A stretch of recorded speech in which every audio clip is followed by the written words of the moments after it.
gens qui ont une surdité, une perte auditive un peu plus sévère, voire profonde, la première difficulté, c'est déjà de prendre rendez-vous par téléphone, des fois. Le téléphone, c'est vraiment toujours une source d'inquiétude. Et des fois, moi, ça m'est arrivé de préférer me déplacer, prendre rendez-vous, plutôt que d'essayer avec le téléphone où j'étais pas sûr de bien comprendre. Et ça, c'est le premier souci, la première barrière. Puis la seconde, c'est une fois qu'on vient à l'hôpital, c'était surtout à l'époque Covid et post-Covid où tout le monde était masqué. Alors on entend moins bien, on ne voit pas les émotions sur les visages. Puis, alors juste de savoir que ça va être difficile, c'est déjà une source un peu d'inquiétude. Alors faut relativiser, c'est pas un drame en soi, mais on ne se sent pas à l'aise. On va dire que le principal difficulté avec le masque, c'est que ça cache vraiment la bouche.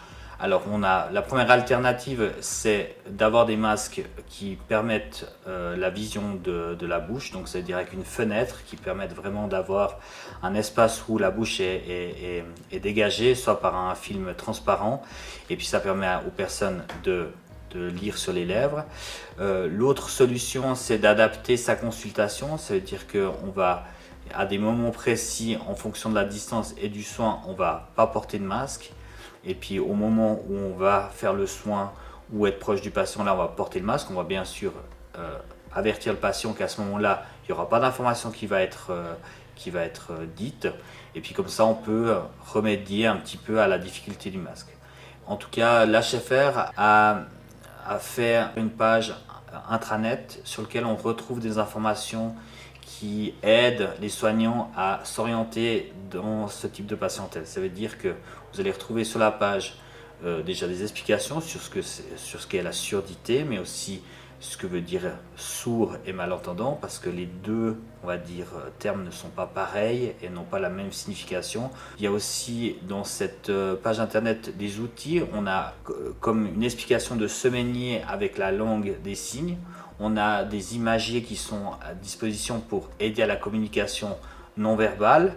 Il y a un explicatif sur ce que peut faire le soignant dans l'espace direct pour améliorer sa communication. Ça veut dire s'asseoir en face de la personne, avoir un bon éclairage.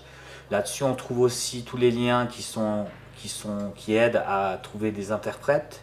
Alors l'association, en partenariat avec le service ORL, on a créé une brochure sur tous les types d'appareils auditifs qui existent, qui permet aussi aux soignants de voir un peu, déjà de connaître tous ces appareils, de savoir comment les mettre en route, les arrêter.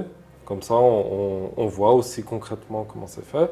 Puis après, être sûr que cette information, elle soit passée dans toute l'équipe des soignants, parce que si on fait un séjour à l'hôpital, il y a quand même toute une équipe qui s'occupe de ces personnes. Donc il faut que chacun sache comment ça fonctionne. L'autre chose, c'est que dans notre service, on va former une personne à la langue des signes pour qu'elle puisse aussi faire office d'interprète, on va dire rapide dans les situations un peu d'urgence, parce que un service d'interprétariat ne peut pas dépanner les soignants en temps et en heure, il y a souvent du délai.